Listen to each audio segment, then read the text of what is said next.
রাধার মুখে পাঁচটা নাম শুনুন। গোবিন্দা, নন্দিনী, রাধা, গোবিন্দ মোহিনী, গোবিন্দ সর্বস্ব, সর্বকান্তা শিরোমণি।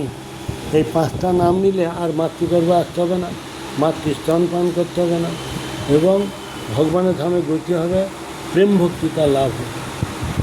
আরও বলছেন কৃষ্ণায় বাসুদেবায় হরয়ে পরমাত্মনে প্রণত ক্লেশনাশায় গোবিন্দায় নমঃ।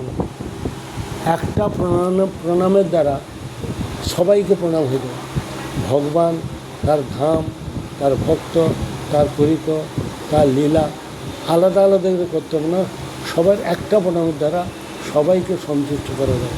সেইটা কি না, নমামি তদ্গদ্রুমতন্য লীলাং, নমামি গৌরাঙ্গ স্থলচিৎ বিভূতিম, নমামি গৌরাঙ্গ পদাশ্রিতাং তাং, নমামি গৌরাঙ্গ পূর্ণ অবতারম।